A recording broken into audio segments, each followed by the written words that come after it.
following is an exclusive presentation of News Radio KMAN, your home for K-State athletics. It's game time. This is The Game on News Radio KMAN.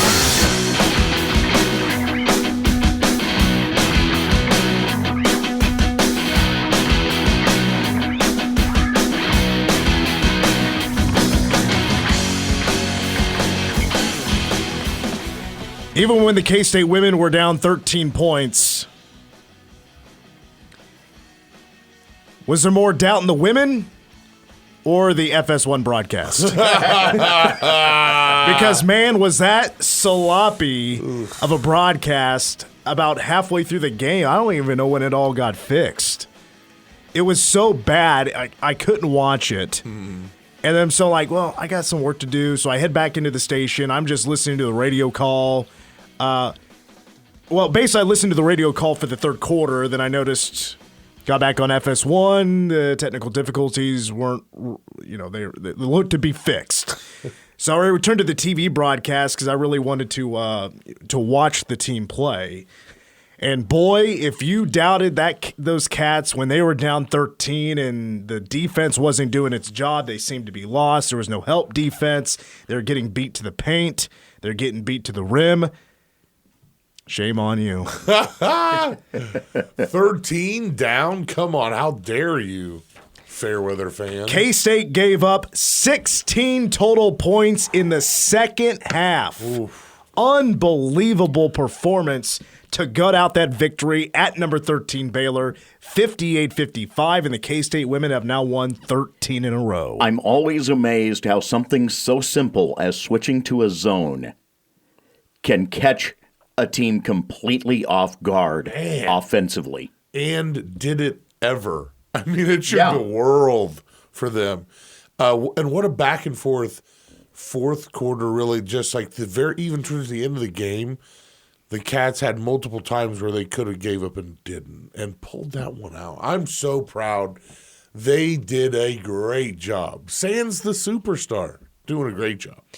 Welcome to the game. Mitch Fortner alongside Troy Coverdale, David G., and A.J. Shaw wearing his black K-State hat here today. And our phone number is 785-537-1350 if you want to call in and give us some thoughts about the Cats, especially with the win yesterday over number 13 Baylor. Before every season, I always just look at the schedule and start circling wins. I mean, everybody, and I say everybody, I mean, I can speak for myself. I don't know if I can speak for you guys. Yeah, come on. But I knew this was going to be a really good team. Sure. And when I mapped this out, I opened up the year with K-State starting 17-3. Whoa. And I'm always usually, I'm a little bit too invested into the Cats when I'm trying to pick out the wins, pick out the losses, and I always overshoot it. Always outdo it. Back in the day when Bruce Weber had a 500 team, I said they're NCAA tournament 5 seed. I'm always too, I don't know what the right word is, but I'm always too, optimistic. Yeah. There you go. Too sunny side up. Not exactly the word I was looking for, but that's a good start as to where I was like, okay, this K-State women's basketball team, this is certainly an NCAA tournament team, but you have your Baylors, you have your Texases, and I've been saying as well, this is not going to be a top 10 team. Officially in the polls, you may think of them as a top 10 team. They're not going to quite get there until they start beating the Texases and the Baylors. And if you beat Iowa, that gets you in the top 25. Early enough in the year as an unranked team, that's going to make you a top 25 team. People forget that the Cats beat North Carolina, a top 25 team. They beat Western Kentucky, who's an NCAA tournament team most likely. I've checked up with them, but when that game played, Western Kentucky was expected to be an NCAA tournament team. And now K-State has 4 wins in the top 25 when it comes to the net. So you want to talk about already built a really strong resume for the NCAA tournament. Somebody needs to wake up Charlie Cream and let him know that K-State's not a 2 seed right now. Yeah. They're a 1 seed. For sure. For the NCAA tournament. And of course, if you're a top 4, you get to host. So I even kind of underestimated this team's start. I brought up the doubt word earlier. because of them playing at Baylor. They hadn't won there in 21 years. Baylor's always really good, even past Kim Mulkey into the Nikki Collins era. They're still really good. Kind of a rough start to Big 12 play for them, but I said yesterday I actually like K-State's shots because Baylor didn't have any Ayoka. They did not have the dominant five. So like the KU game, you take away Jackson from KU, and now you have yourself a much better matchup. K-State should be able to match up. Boy, were they getting beat to the hoop. Baylor's post play or paint play, passes to the paint, cutters, everything. It was just and the and ones. There were two things I wanted to pull my hair out because it just drove you nuts. K-State giving up the and ones, and they give up a ton. And Baylor was missing their free throws in the first half. That kind of allowed K-State to hang around. But then in the third quarter, when K-State's battling back and they are making it now a 3-score game, a 2-score game. They're getting to the free throw line. They weren't hitting the free throws. They were missing so many front ends. Is he on the line? Okay. 537-1350 is our phone number to call. Let's go to the phone lines right away. Let's talk with Chuck. Oh, I guess he hung up. Never mind. Chuck from Manhattan, why did Baylor build 7,000-seat arena when they have fewer students than K-State? Well, I mean, everybody's that's why it's a 7,000-seat arena and not a 15,000-seat arena. I mean, that's been kind of I don't know if you've called it a running joke. It's just what it is with the Farrell Center. You know, they weren't filling it up. And everybody, I mean, K-State's been basically taking out seats for suites is one way to say it. And capacity's been dropping, and there's just less people going to basketball games. I call this right sizing. Because for so long, it was always about building bigger, bigger, bigger, bigger. Yeah. But then you find yourself in the era that we're in now with as much television as everyone gets. And I'm not talking just for the women. I'm talking for the men as well. It's why you see Texas built smaller. They did, when you went from the Drum to what they've got now, that had fewer seats than what the Drum did. So that's a change for them. Baylor going a bit smaller because it's what they can fill up. It's what the interest is. Saw it with Colorado State doing so with their football stadium a number of years back. They built it as 42,000. And this is where I always chuckle about the discussion on whether K-State should expand Bill Snyder Family Stadium. Right now, we're in a pretty sweet spot with it being 52,000. Keep it. It looks good. Just like they do with the shelves at the store. The shelves at the store, they always pull stuff forward to make it look full. Yeah, facing. Yes. Face at like that is the same thing with the stadium. When they're full, they look great. When they're empty, oh boy, what's going on there? Exactly. You're never going to have the ability to do what Notre Dame or Michigan can do with 100,000 seats. No. You're not when you're these level of schools. There's just a different approach for those schools. But for the most part, a lot of what is happening in sports construction right now is right-sizing because of the fact that there's that recognition that fans aren't coming out to the games as much as they have because it's just as easy to sit at home and watch on an HD TV. Yes. Well, and that now Foster Pavilion is their new arena, and it's, now it's the camera bay is way too high. It's a bad angle. Actually, I don't mind the angle. It's just not what we're used to. I kind of like it a little bit higher up. You're more looking down on the action. Last time K-State had a home game, 9,602. Baylor hosted 4,536 last night for K-State. Baylor in a top 15 matchup. That was one of the things I wanted to point out. There were a pretty decent number of K-State fans that traveled to that game in Waco, and I would imagine it's a lot of those fans that had tickets to the game in Fort Worth, the TCU game that got, forfeit because of TCU not having enough players to play. So they're like, all right, let's travel a couple of hours down the road to Waco, and let's go watch these cats play in action without Ayoka. K-State is now this season 2-0. Without Ayoka, and one of them is on the road in a place where they hadn't won in 21 years. K-State was not a top 4 team in the nation. The last time that happened, 21 years ago. Last time K-State won in Waco, 21 years ago. Wow. They both happened yesterday. Wow. You brought up Western Kentucky. Just by looking at net right now, they're at 142, a 12-7 ball club. But then K-State turned around and followed that up by beating a team that is net 30 right now, and that's North Carolina, ranked number 20. And then you've got the matchup with Iowa in tournament play. Here's the one that'll surprise you. Jackson State is a net 99. That actually has played out to be a good win for K-State as they sit at 7-6. But everybody in the conference outside of Cincinnati is inside the top 100.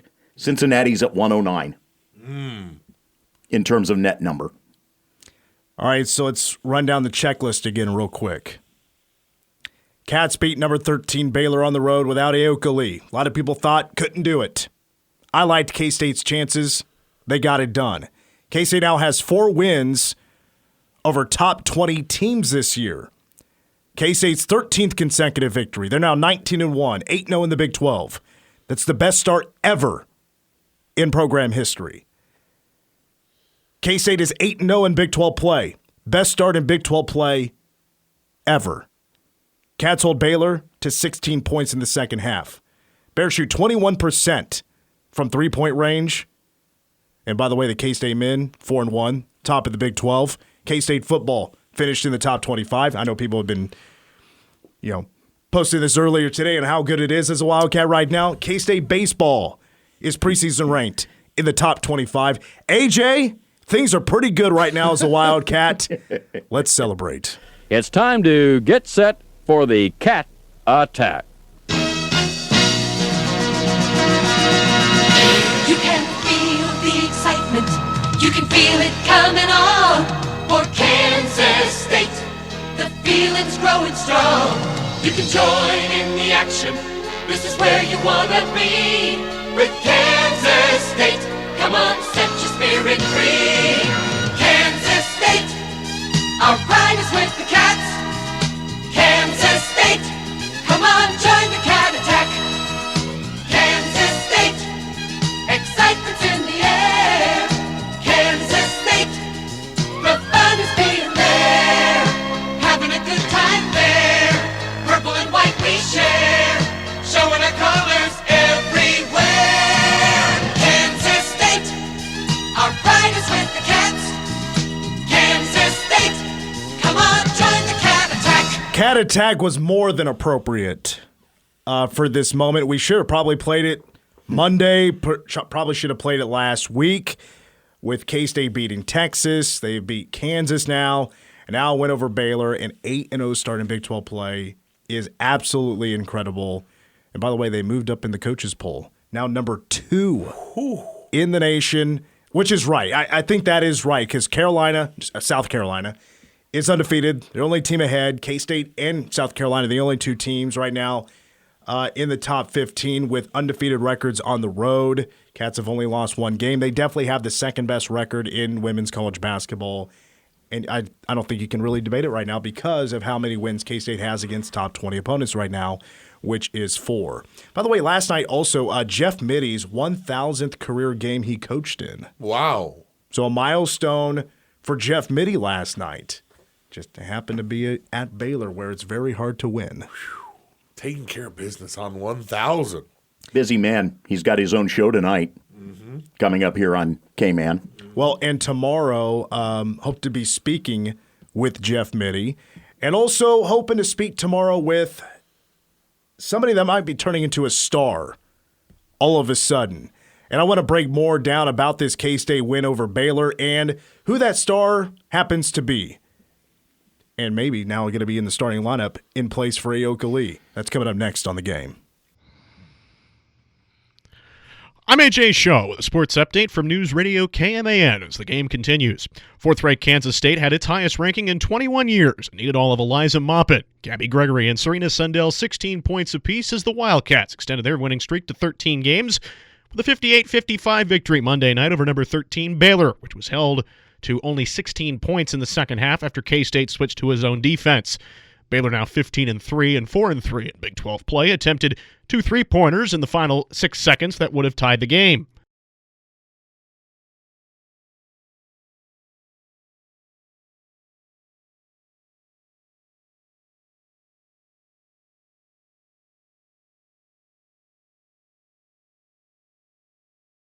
The Wildcats now 19-1 and 8-0 in Big 12 play, moved up 3 spots in the new Associated Press poll earlier Monday for its highest ranking since 2003, and earlier today jumped up to number 2 in the coaches poll, their highest ranking since the 4th week of the 2002-03 season. Plagued by early turnovers, they trailed by 13 before halftime. Sundel's layup with 3:27 left put Kansas State ahead to stay. The Cats improve its overall record to 19-1 for the first time in program history and are 8-0 in Big 12 play for the first time since the formation of the league in 96-97. Now back to the game with Mitch Fortner, Dave G., and Troy Coverdale on News Radio KMAN.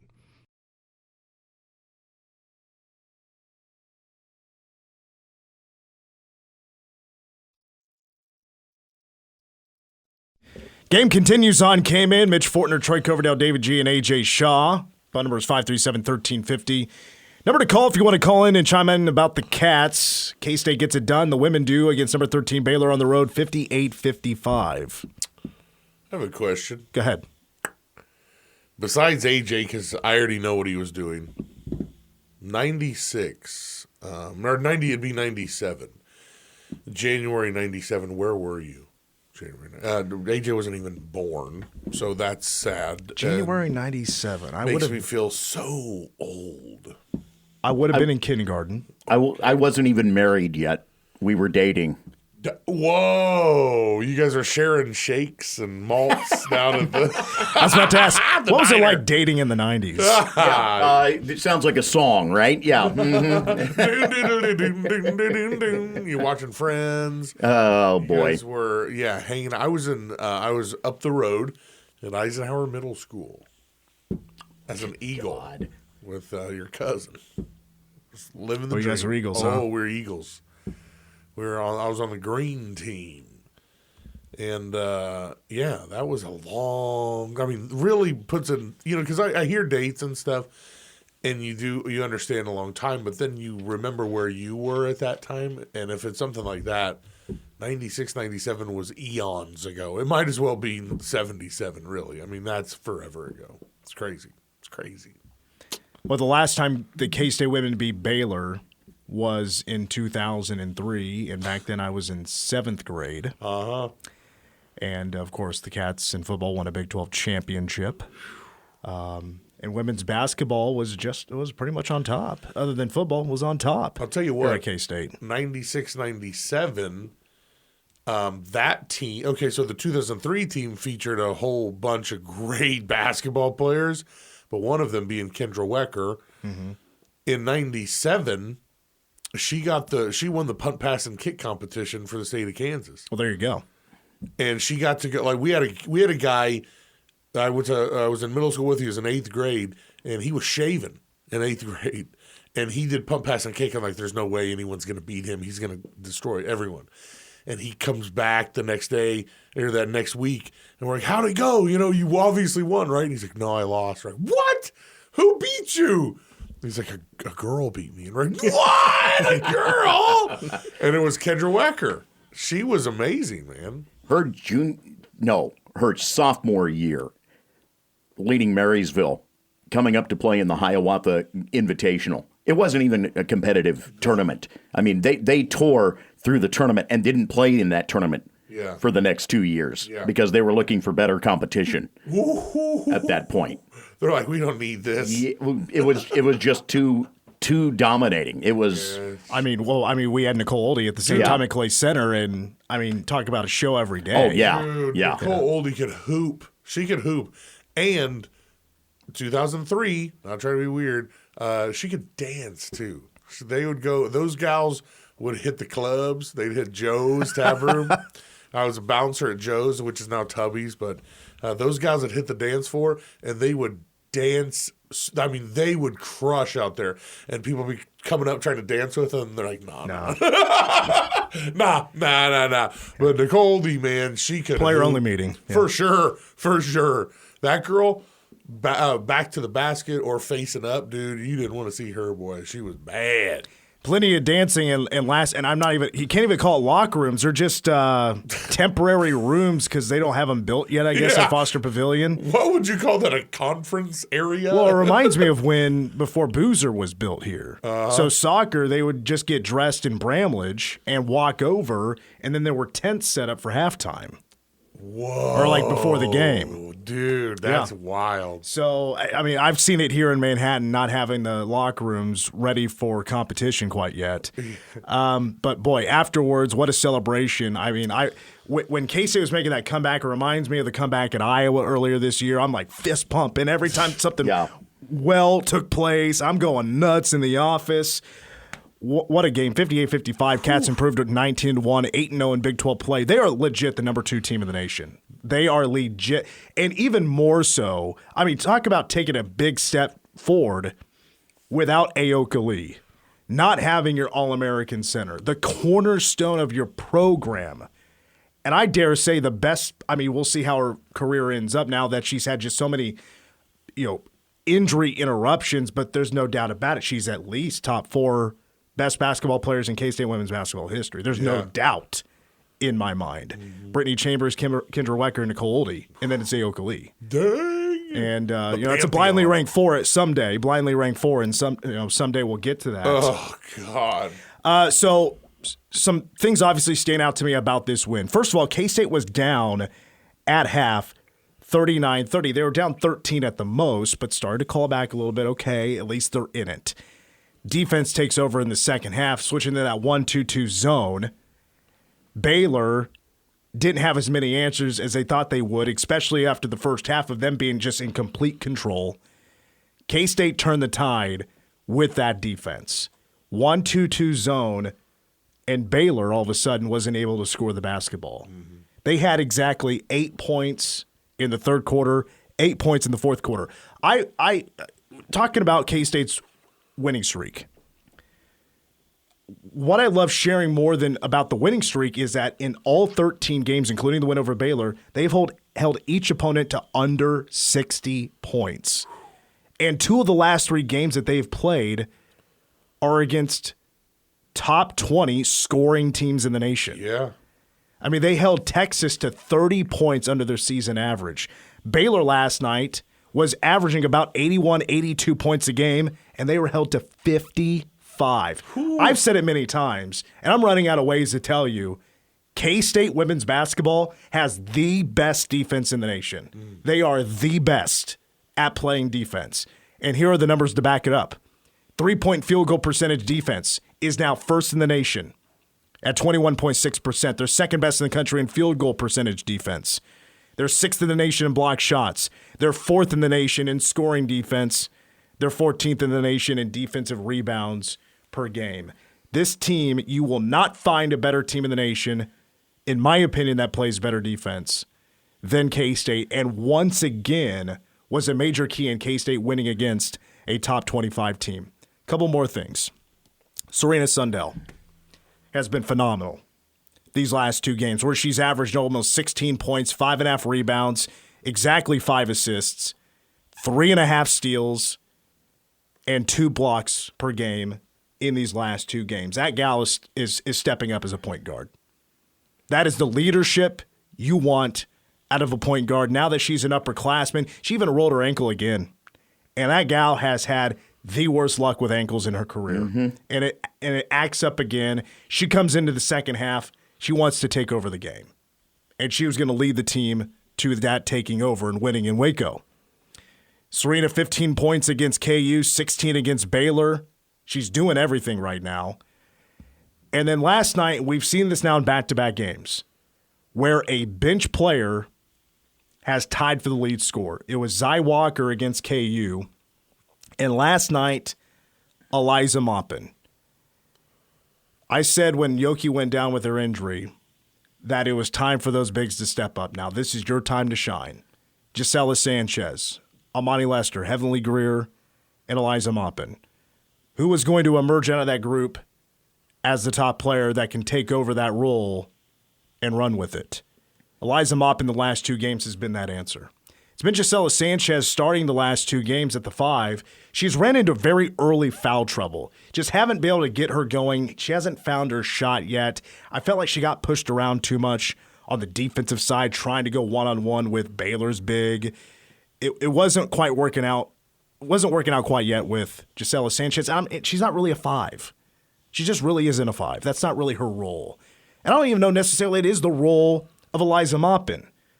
But you want to have the best 5 on the floor. Well, to me, Eliza Maupin has proven the last 2 games that she can be that kind of player.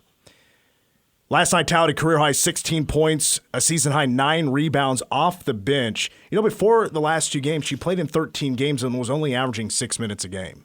2 points a contest. And over the last 2 games, 24 total points, 14 total rebounds, and she's been perfect from the floor, 9 of 9. She had 6 double-figure games last year. I don't think people noticed as much just because that team struggled. They weren't as good as they are this year. But Eliza she's so athletic. She might be the most athletic player on the team. She jumps high. She's aggressive. She'll block shots. And by the way, she has range. She knocked down a 3 last night. That was awesome. Yep. So she can stretch the floor. I mean, she is on the scouting report as a very respected basketball player for K-State. And we know that this team has depth. Eliza made it a lot better. And now I feel much better about K-State moving forward without Aoka Lee, because Eliza the last 2 games has been stepping into those shoes and playing very well. So I'm feeling better. K-State's depth just grew. It's no more 6 minutes a game for Eliza Maupin. Her role has completely changed, and I think she should be in the starting lineup moving forward. Mm-hmm. Is that what you listening to the press conference, is that you think going forward they're going to do that, where she'll be in the starting lineup? I didn't hear the press conference last night. Okay. I don't know if Mitty said anything about that, and I'm sure I think that's got to be the answer. Mm-hmm. I mean, she has just played so well the last couple of games. She's now a go-to player when they want a spark bucket. I mean, the last 2 games we've seen alley-oops to her. No, not dunks, obviously. Sure. She lays it in, but they're lobbing it to her, and she's athletically so talented and gifted that she'll fly to the hoop and she'll beat anybody to get to that hoop. And her long arms, her long legs, just has the length. 6'3" player.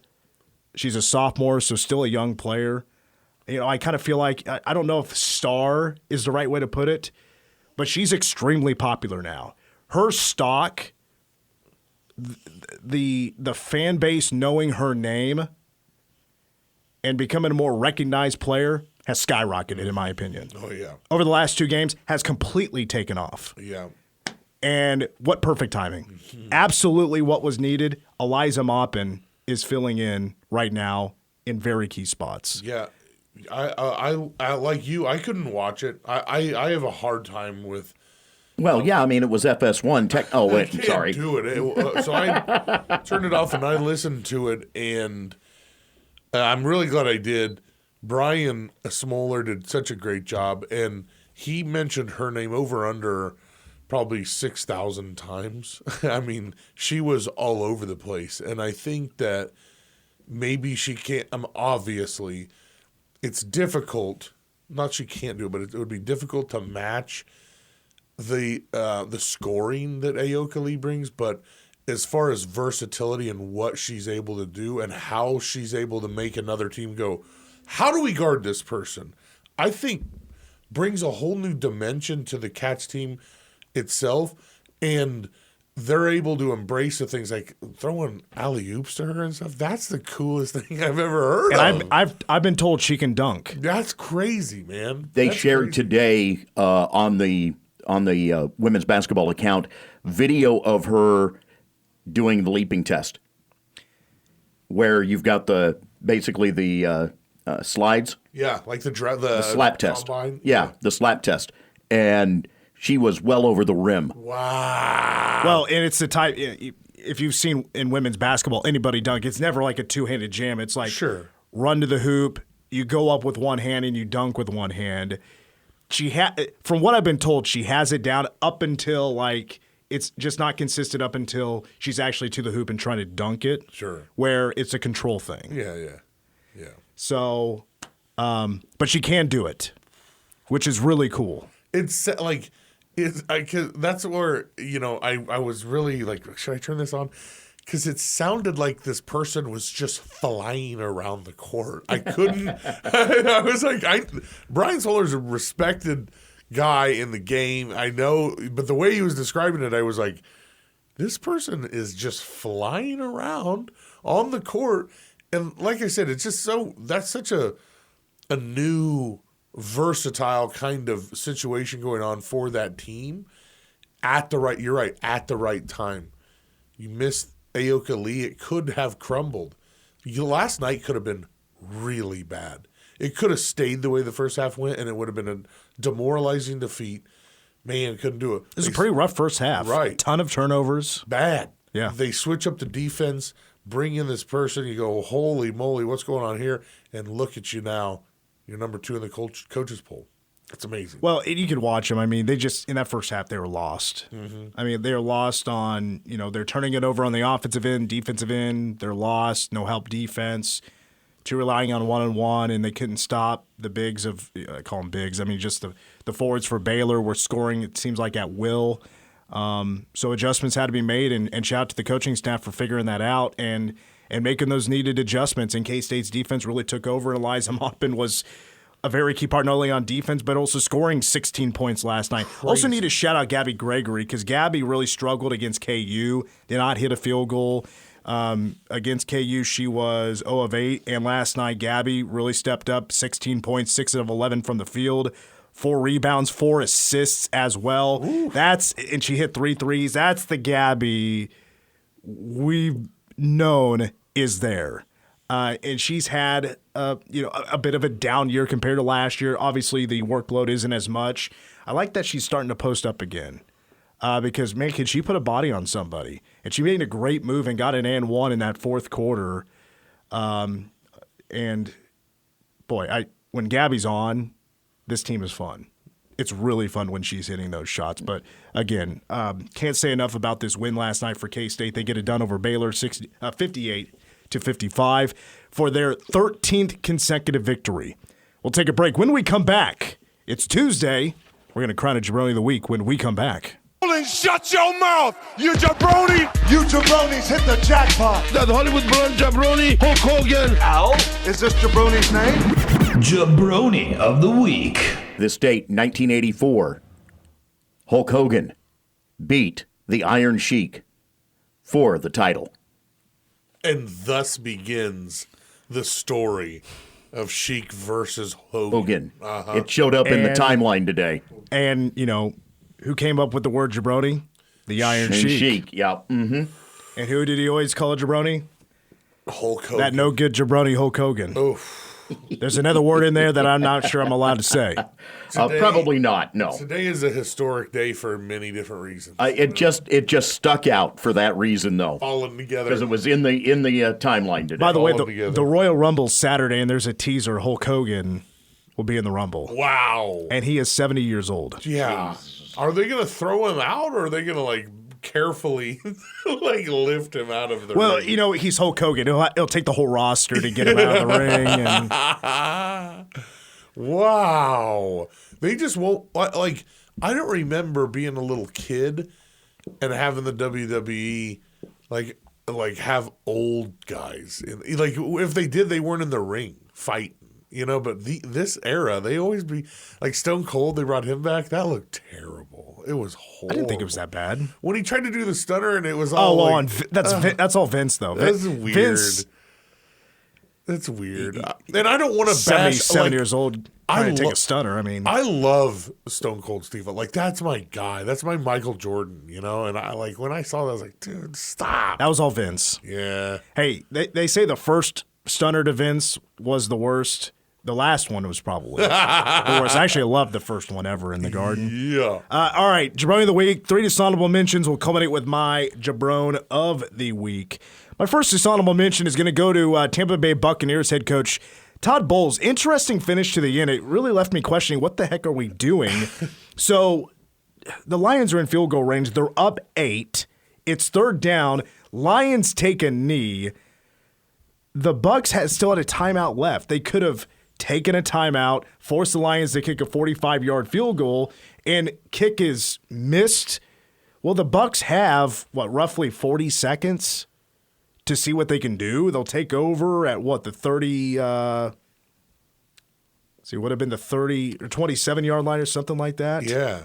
No, that's not right. 37 yards. 37. Dude. No, that's not right either. Anyway, yeah. Anyway, they get the ball, whatever, and they decide not to take the timeout. I didn't like that call. No, and he was like, the game's over. Yeah. Like, no, it wasn't. That's the one that gets you, is that the game was over. When he said that, I was like, dude, it literally wasn't. Okay, if there's 1 second left, I guess I could see that, but Todd Bowles, man, what an odd choice of words. Figured out the 28-yarder. 28-yard line is where they would have taken over. I mean, give it a shot. I mean, it's the playoffs. But no, after the game, he said, "Oh, the game was over." And it's like, if I was a Bucks fan, I would be furious with that dumb call. Here. My next dishonorable mention is going to go to Texas basketball coach Rodney Terry. Hey. Last week, lost to UCF. UCF after the game, right as the game goes final, buzzer sounds, horns down to everybody in the crowd. Rodney Terry in the handshake line is like yelling at every UCF player that's classist. Don't do that. That's classless. A couple of thoughts. One, if Texas wasn't on this recent bad run, other than they just beat Baylor at the buzzer, but they lost a handful of games, would he be that fired up about that? No. 2, you're not the coach. You're not Johnny Dawkins. Right. You're cool. You are very close with Johnny Dawkins. Why don't you talk to him about it? And then he can relay the message. Right. Who are you to shout at somebody else's players? Uh-huh. It's weird, and it's also not a great look for him because he was talking about, like, we don't jump around like we won the national. Well, that's another thing. Okay, Yeah. okay, good. Sorry. Yeah, because yes, he said that after the UCF game because Texas is full of class. Sure. So when they win a big game or it's a buzzer beater or whatever, they're not jumping up and down and going nuts. It's all class. Well, after they won at the buzzer class. with Hunter in that layup that he hung in the air and got the runner to go, who's jumping up and down is Rodney Terry. Man. He has become, well, maybe not going this far, but it's kind of reminding me of the whole Scott Frost Nebraska hoodie thing. Oof. The internet is undefeated on stuff like that, man. You can't do it. I questioned when they hired him full-time. You and I talked about this last week. Yep. A guy who couldn't manage as head coach at UTEP as the top guy at UT doesn't make a lot of sense to me. Never did. That was basically the fans' pick. Uh-huh. There's no way Texas fans were going to let it slide, Rodney Terry not being the next head coach. They should have let it slide. After Beard left. They should have let it slide. That was a bad call. My last dishonorable mention is going to go to Iowa's Caitlin Clark. I think everybody's seen this. I watched it live when, first of all, talk about another comeback. Ohio State, who is a top 25 team, was down double digits in the fourth quarter to Iowa. They stormed back, force overtime, and then they win it in overtime. A rare court storming in women's college basketball. Right. Yeah. The Buckeyes storm the court. Caitlin Clark is jogging off the floor, kind of, I would say, like a 75% pace, maybe a little bit slower than that. And she smacks right into a Buckeye fan who had the phone out. They're running towards the center of the court. I think Caitlin Clark flopped. Me too. Yeah, The hard flop. Was not a good look. Oh. And then tried to say that person tried to do something. And it's like, when you watch the video, it's obvious it's just the world's greatest timing. Couldn't been better. I love watching the person, too, after they get up, they kind of run around, and no one knows. Like, no one has seen this happen. So they're just the kind of Iowa running players around. saw. Definitely the Iowa The players Iowa saw. player, for sure. The way I watched this from different angles multiple times. To me, Caitlin ran into the fan. Back into the left. Back into the left. I don't get it. JFK? Oh, Man. Yeah, you got to see JFK. It's a great movie. Great movie. No, I've not seen that. But the fan just gets right back up and kind of looks around like, oh. Yeah, what hit me? Caitlin was down for the count. She's like, what happened? Like, you ran into Caitlin Clark. Oh, that was her? My jabroni of the week is going to go to the Buffalo Bills. Ooh. Boy, a lot happened in that game. First of all, Tyler Bass missing that 44-yard field goal with under 2 minutes to go. Chiefs win the game, and now Buffalo's lost 3 of the last 4 playoff games to the Kansas City Chiefs. This just happened to be the first time in Buffalo. At the end of the game, Buffalo fans were throwing snowballs at Patrick Mahomes. Here's a real kicker. Here's a real jabroni move. According to Donovan Smith, who's an offensive tackle for the Chiefs, he says after the game, the Buffalo Bills turned off the hot water to the locker room. But my favorite moment from that game was afterwards. You may have seen it on social media where there was a Bills fan just kind of sitting alone in a bar, head down on the bar, beer in hand, and Taylor Swift music playing in the background. Cowboys fans have had it pretty hard, but so have the Buffalo Bills fans the last 4 years. It's one of the wonderful things about having touch tunes. If you know where the bar is, you can load up the jukebox by remote and just slam them with Taylor Swift songs. All right, we got to take our last break of the hour. When we come back, we'll finish hour 1 next on The Game. I started the Maine Frisbee Golf Club at Cornell. The Game. This is madness. News Radio KMAN. The WBB is going to make $10 billion over the next 5 years by selling the rights to Netflix. Oh, my God. I mean, this is something to pay attention to. So you have, Thursday Night Football on Amazon Prime. With, WWE moving to Netflix. And so it begins. And then all that stuff that just got bought up with Amazon as a minor shareholder. Oh, boy. All right, we got to get out. Hour 2 of The Game coming up next.